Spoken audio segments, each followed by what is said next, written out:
Because a lot of people will reach out to me and say, "How are you okay? Like, when did you get to the point where you were over it?"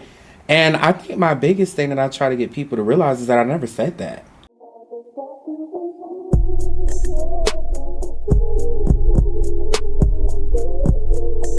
Mama Coco, that was your I number know. one supporter. So, like anything PJ, she there. So, with her Jeez. making her transition, how has it been as far as being able to keep going? Because I know, like we talk, so I already know Yeah. the vibes.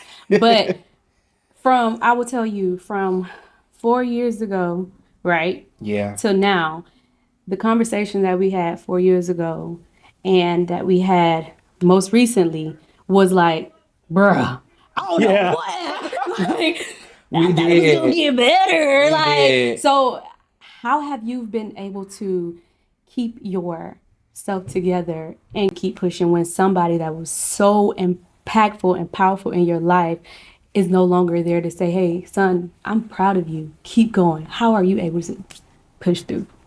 That's a loaded question. Yeah.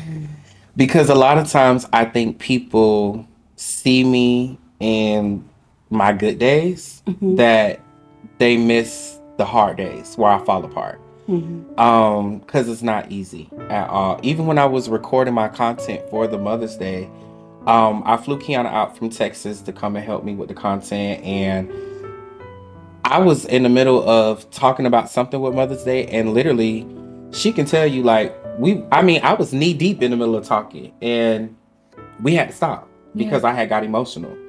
I'm busting out crying. She had just done some foundation on me and Oh. everything for the camp, so she was like, "Okay, wait, now we got to take a pause." And Yeah. that's the stuff that people miss, right? They see the finished product and they see me as the finished product on the other side. Because a lot of people will reach out to me and say, "How are you okay? Like, when did you get to the point where you were over it?" And I think my biggest thing that I try to get people to realize is that I never said that. Right. I never said I was over it. I never said I was past it. I never said that I was okay. If anything, I'm learning to be more transparent to say I'm not okay.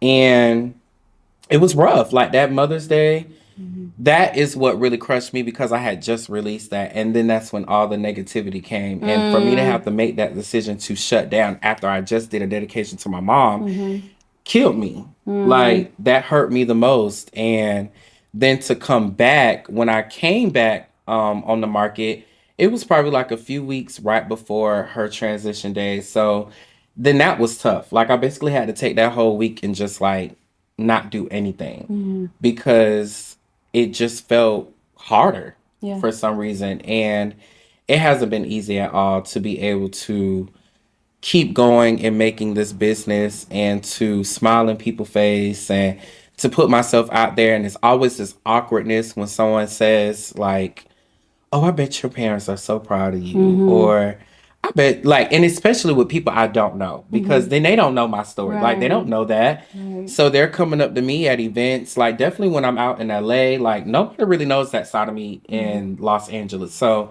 they only see what I present. And then when I come around and they're like, "Wow, this black man doing so good, and you doing this and you doing that, you moved away from your family, like how are they feeling about that?" And they start talking about things and I'm like, it's like I don't even have an answer for you, Yeah. right? So I have to try to just go through the conversation, maybe maneuvering, ducking and dodging a question or two. But I would definitely say like some days I have to just be honest and real and just be like, I don't have it in me. Yeah. Like even the business owner side of me has to take a seat because the real side of me has to come out at some point. And one thing that I've struggled with during my time of grief is like I suppress everything so I can keep going because I know how impactful she was to me that like I kind of crumble.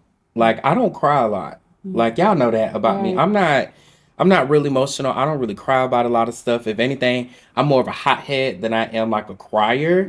So then that comes out. I get irritated and I'm like spazzing and going off and the next thing you know, I'm on the floor crying, like, and just all over the place. So it has been hard.